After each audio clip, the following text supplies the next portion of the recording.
On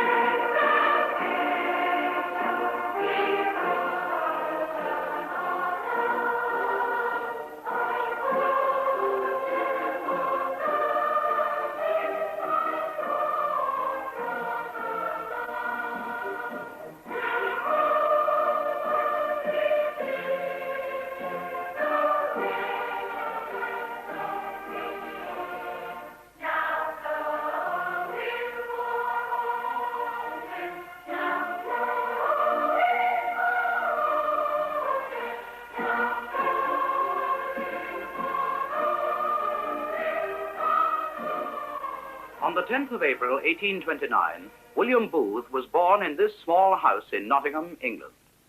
The house, which is still standing, is one of a row of terraced dwellings known as Nottington Place. This street was on the outskirts of the city in William Booth's young days. But now, Nottingham has spread out and engulfed the nearby fields. In this Wesleyan Methodist chapel, at the age of 15, he was converted to that life which, in the service of God, was to lead to the founding of the Salvation Army.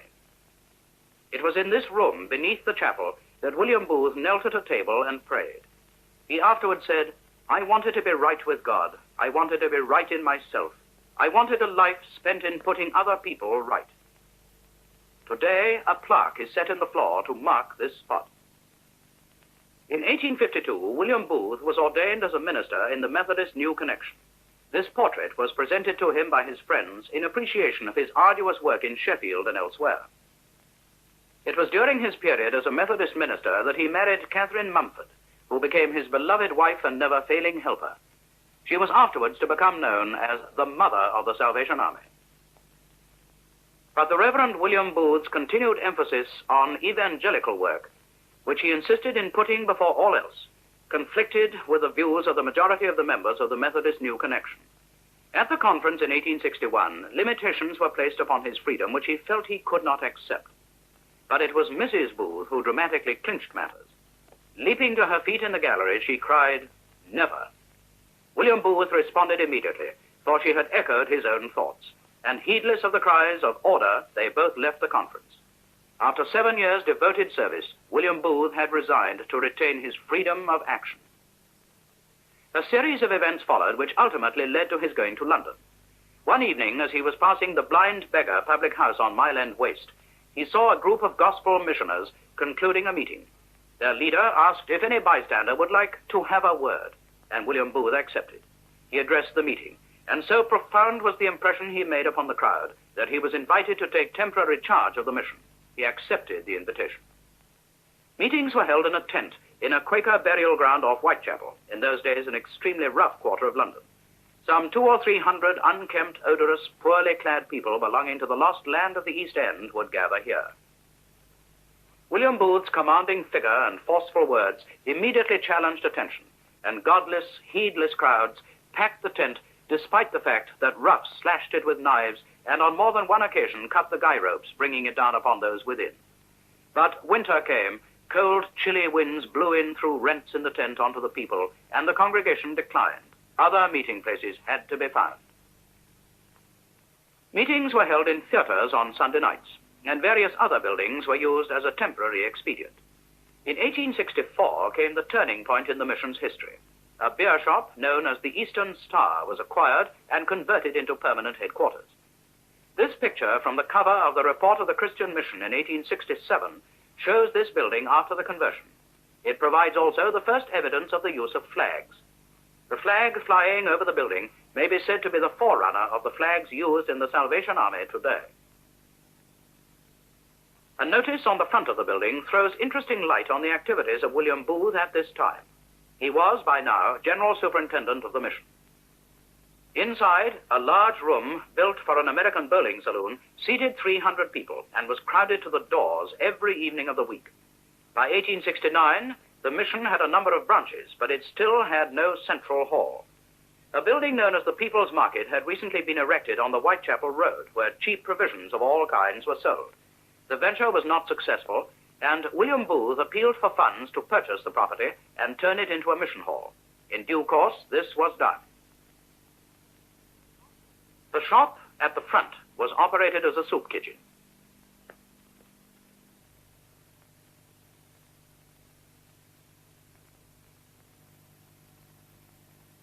It was characteristic of William Booth that he insisted on a wooden floor for the mission hall instead of an asphalt one, saying, "Poor people feel the cold quite as much, if not more, than do the rich people. No one gets a blessing if they have cold feet, and nobody ever got saved while they had toothache." It was unfortunate that William Booth was prevented from conducting the opening service through illness, but Mrs. Booth preached instead. Summing up the advantages provided by the new premises, William Booth wrote, "They form the best adapted pile of buildings for evangelistic work in the three kingdoms. Oh, may we have grace to use them for good to the very uttermost." Meanwhile, the family life of William and Catherine Booth was proceeding. Here we see them in the year 1862 with 5 of their children. Standing between father and mother is Bramwell Booth, later to become the 2nd General of the Salvation Army.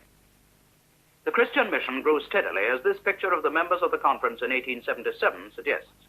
By now, the stations numbered 36, and the work had spread to many centers outside London. In the center of the group is William Booth. In the year 1878, what appeared to be a small incident developed into a momentous happening. The front page of the printer's proof of the mission's 1878 report and appeal bore the words, "The Christian mission, under the superintendence of the Reverend William Booth, is a volunteer army." William Booth was studying the proof in his bedroom with Bramwell and Railton.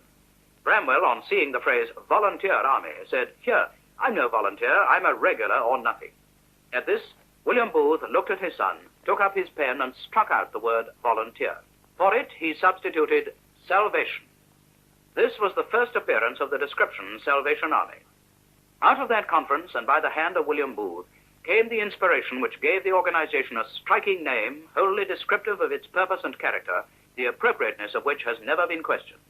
With a change of name officially confirmed in 1878, a military form of government was adopted. A natural step was the adoption of a military uniform also. At first, as this picture of the Exeter Corps in 1880 shows, there was a great variety in the styles worn by the various individuals.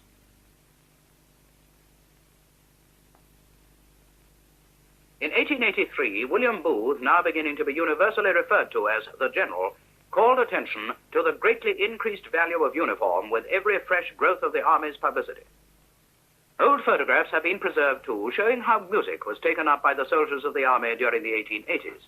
Here is the Fry family, famous among early Army musicians who formed the first band. The General, who had always been a great lover of music, wrote at this time, "Music is to the soul what wind is to a ship, blowing her onwards in the direction in which she is steered." Typical of the time is the concert corps band. Vocal music, too, underwent a fundamental change at this time, the word hymn being dropped in favor of the term Salvation Army song. Members of this speaking, singing, and praying brigade include Emma and Evangeline Booth. With the advent of bands and singing brigades on a wide scale, music had become so important that the General established a musical department.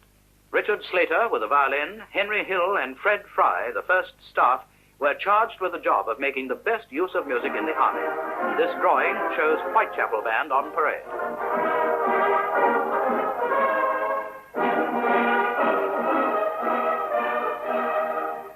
In 1881, Army headquarters was moved to 101 Queen Victoria Street in the City of London, a building destined to remain the home of the headquarters staff for 60 years, until it was destroyed by fire as a result of enemy action in May 1941. Shortly afterwards, the London Orphan Asylum at Lower Clapton was acquired to become the Congress Hall and Training Barracks, another great and important step forward. The building contained a large hall capable of accommodating several thousand persons, and 2 large wings for the training of cadets.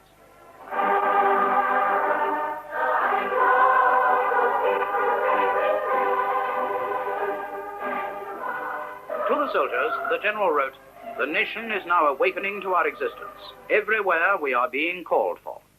Expeditionary forces went out first in February 1880 to the United States, and within a year to Australia and France, followed shortly afterwards by Canada, Switzerland, India and Ceylon, Sweden, South Africa, and New Zealand. Photographs have come down to us of some of these pioneers who went out into many lands. Here are the lasses who sailed to America with Commissioner Railton in 1880. And this sketch depicts an early meeting in the United States. The pioneers who went to Sweden did wonderful work. In India, the first Salvationists adopted Indian clothing in order that they could approach the people as brothers. In 1886, the first International Congress took place in London, and 19 countries and colonies in which the Army's flag had been unfurled were represented. The General and Mrs. Booth gave addresses expressing gratitude to God for what he had helped the Army to achieve. Throughout the long, hard years during which William Booth had struggled, Catherine Booth had worked beside him, conducting meetings, organizing, giving wise counsel, until she earned the proud title of Mother of the Salvation Army. But in 1890, after a long and painful illness, the General's never-failing helpmate died. She was acknowledged one of the most remarkable women of the 19th century, and to her must go a substantial part of the credit for the founding of the Salvation Army. Henceforth, for 22 more years, William Booth went forward alone. We find him addressing meetings and administering the ever-expanding activities of the Army, sometimes tired, sometimes troubled, always feeling the loss of his wife, yet following the same road unflinchingly. But it is a brighter part of William Booth's story at this time that his intense love for his son Bramwell and his complete confidence in his judgment were deepened by the work of those years. As Chief of Staff, Bramwell's wonderful organizing ability contributed greatly towards the steady expansion which was going on at this time. The founder personally began a series of journeys to continue until his last year to see for himself what was being achieved overseas. Here he is, traveling on an American train in the year 1903. This was the famous visit during which he was received by President Theodore Roosevelt and invited to perform the ceremony of opening the United States Senate with prayer. In the early years of this century, the motion picture began to come into general use, and from this point onwards, portions of our story unfold in movement. This is a typical London scene in perhaps 1904 or 5, showing a Salvationist meeting assembling outside a public house.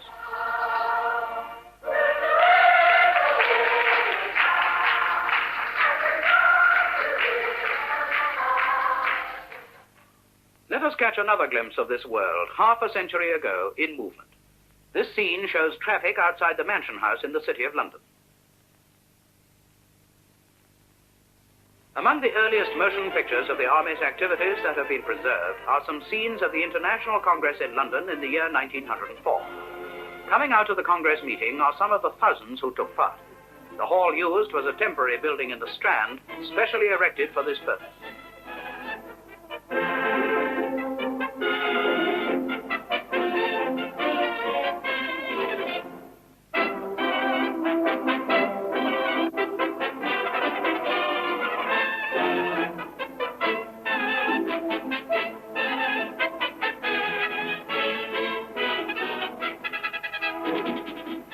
Great expansion had taken place since the first Congress 20 years before.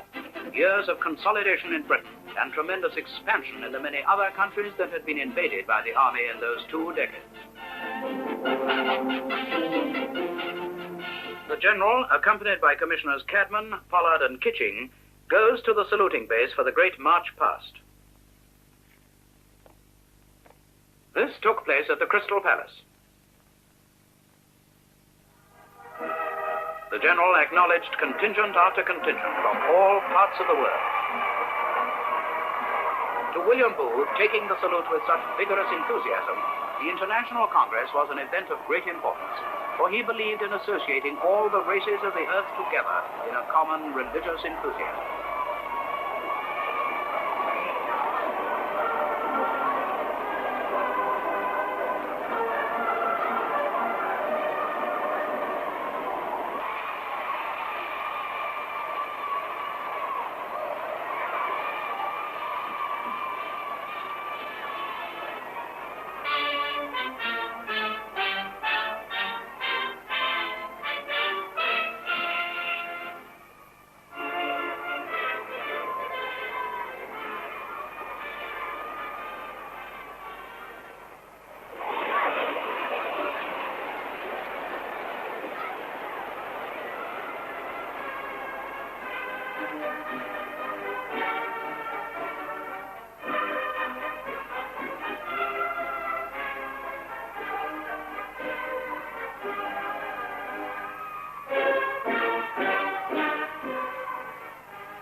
great meetings were held, like this one, inside the Crystal Palace.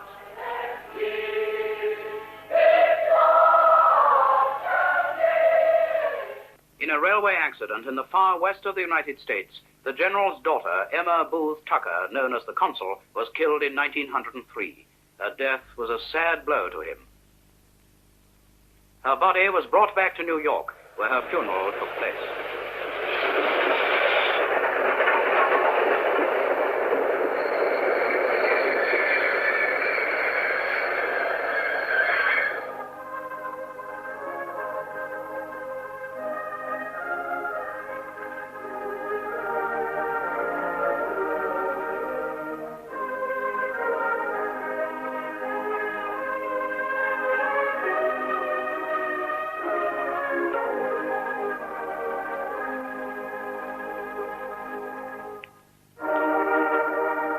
These scenes, filmed in 1903, are the oldest portions of cinematograph film dealing with Army history known to be in existence.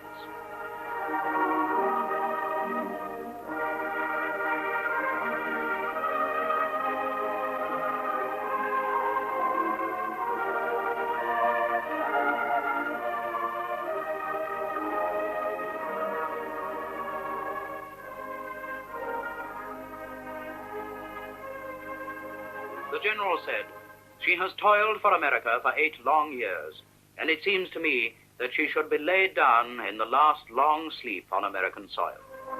She was buried in the Woodlawn Cemetery in New York, where a vast crowd collected. Her passing was mourned not only by large numbers in the United States, but by Salvationists and their friends everywhere. The founder referred to her death as the loss of his left hand.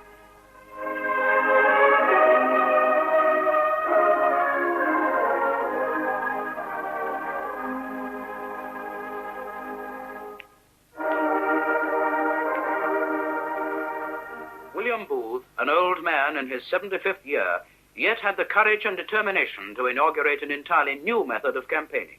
In the autumn of 1904, he used a motor car to tour from one end of the kingdom to the other. During this first motor campaign, a distance of 1,250 miles was covered. Imagine what this meant in these primitive cars for a man in his 70s.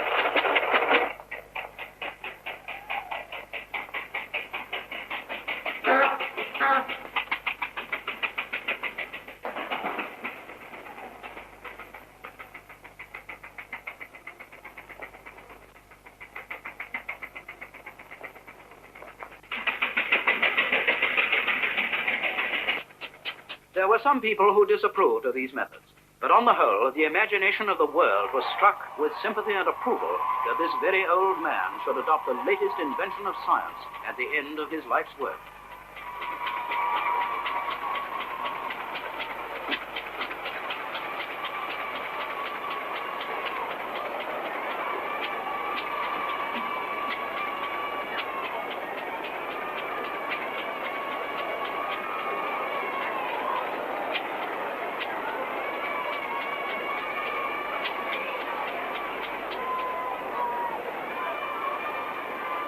Everywhere he went, the enthusiasm was great. In town or country, large numbers gathered to listen to him. For by now, William Booth, who had faced great opposition for so long, had in his old age achieved worldwide popularity. His work was recognized as the work of one honestly inspired by love of humanity. Campaigning by motor car soon became one of the General's established methods. In vehicles like these, he journeyed throughout England, Scotland, and Wales.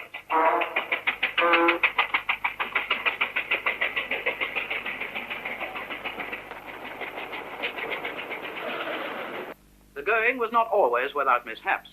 A puncture in those days was apparently not very easy to deal with.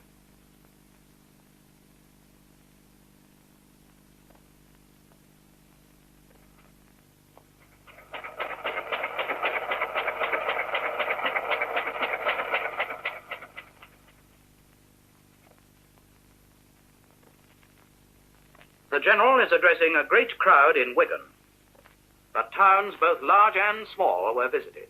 He afterwards reported that flowers, fruit, and kisses were thrown at the party, and sometimes £5 notes. Now the General has stopped outside a poor law institution in a wayside village to speak to the people.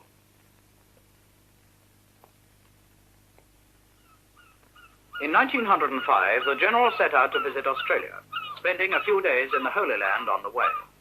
Here he is going ashore at Jaffa, where, his journal records, they were received by the cinematograph.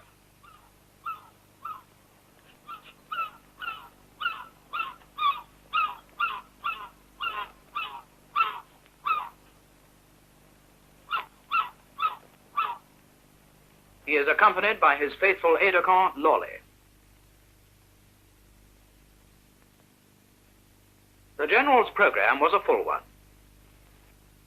He visited the Mosque of Omar, built on the site of Solomon's Temple.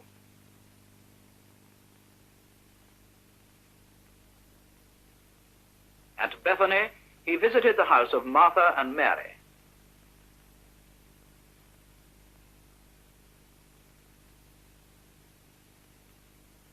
In Jerusalem, he visited the Wailing Wall of the Jews and gave alms to a beggar. He described the Wailing Wall as one of the most pathetic scenes he had ever witnessed. He entered the Garden of Gethsemane. Here he knelt down and prayed.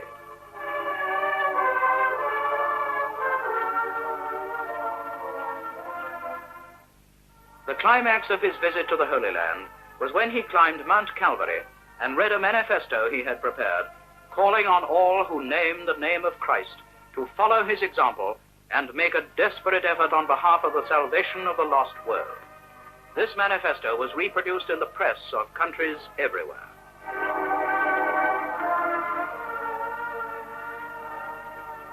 The General, arriving home after his long tour, is met by Bramwell Booth, the Chief of Staff, and Commissioner Hay. Later that same year, a great honor befell him. He received the freedom of the City of London at a ceremony in the Guildhall. This was one of the great occasions of his life. A further honor was conferred on him a year later when he received the order of Doctor of Civil Law of Oxford. And still, as this wonderful old man approached his 80th year, he continued to direct the army personally, as well as traveling tens of thousands of miles each year. In 1907, he visited Canada, Japan, and the United States, and while in America, he was invited to the White House by President Theodore Roosevelt. After leaving the White House, he climbs into his motor car. The General is attending to correspondence during the course of his stay in the United States. The pressure on his time increased rather than decreased as he became older. At home and abroad, he rarely had a moment's leisure.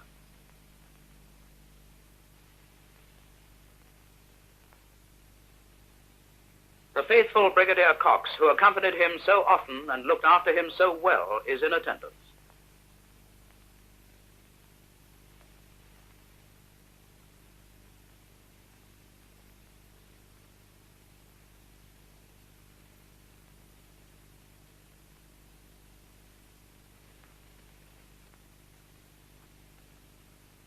Evangeline enters with an item of business or a detail regarding the itinerary of his visit to be hastily discussed before departure.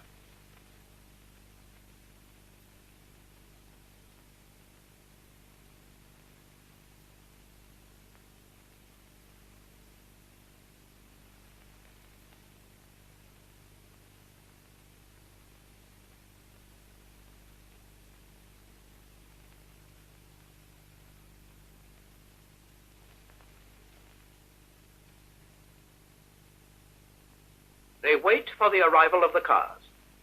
Evangeline Booth was at this time commander of the Salvation Army in the United States, having been transferred there from Canada in 1904. She was later to become the 4th General of the Salvation Army. The car not having arrived, the General steps forward for the benefit of the cinematograph.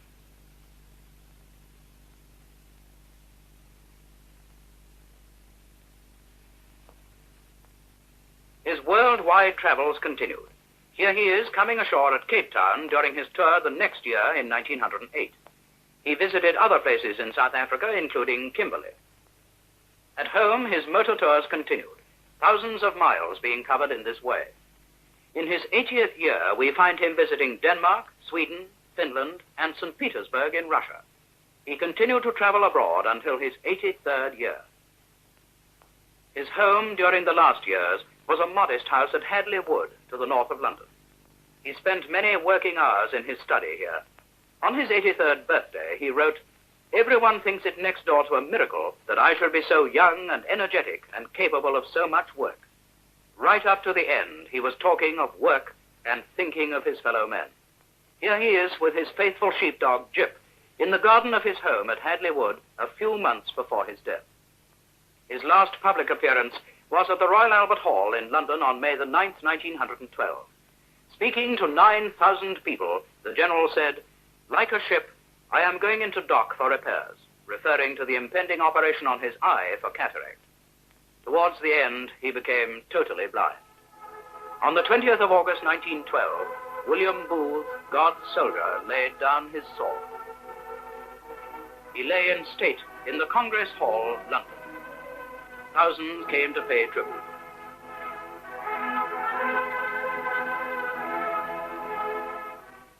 For the last time, he leaves the Army headquarters in Queen Victoria Street.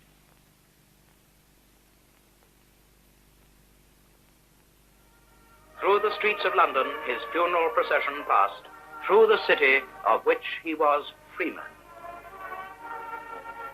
The flags of nations invaded by the army were carried proudly at the head of the column.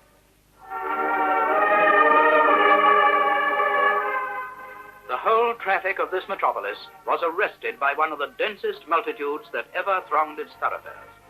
As the carriage passed the Mansion House, the Lord Mayor of London saluted the coffin.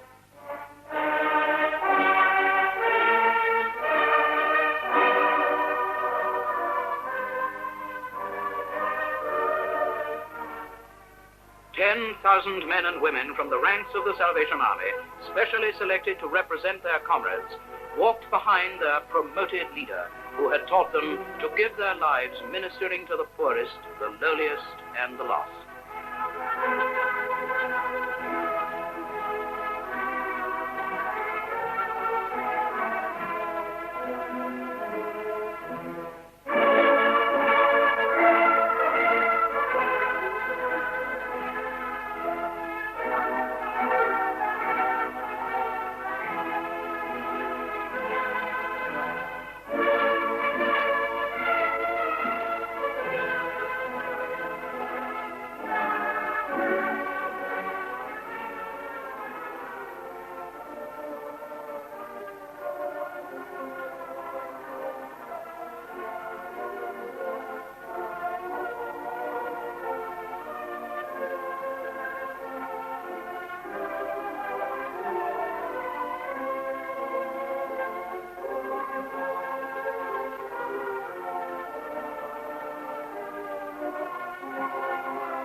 The world recognized that with the passing of this man, one of its great fighters had passed away.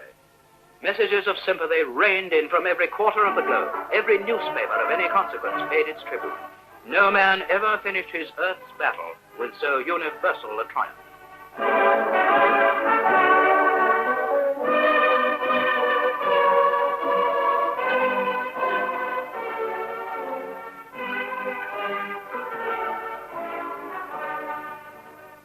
He passed to his burial in Abney Park Cemetery in London.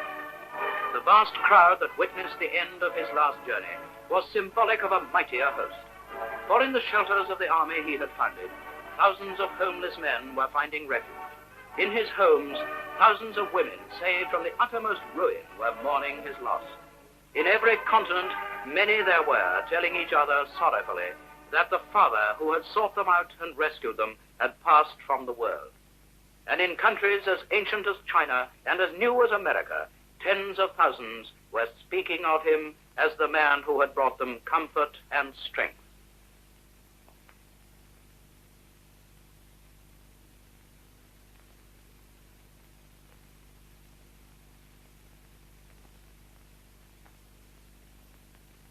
And so William Booth was laid to rest.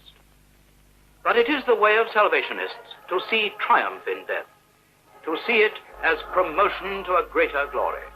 And so his son Bramwell turns to the great crowd and leads them in singing, "Servant of God, well done."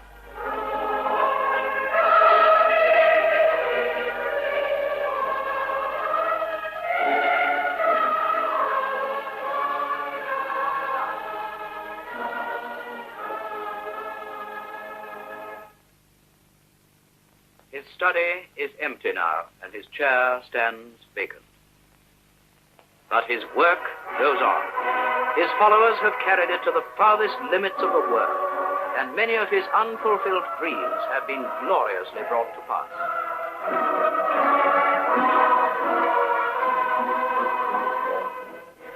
The legacy of this army that William Booth, God's soldier, left to mankind is marching vigorously in every clime, sustaining his message of boundless salvation, so rich and so free.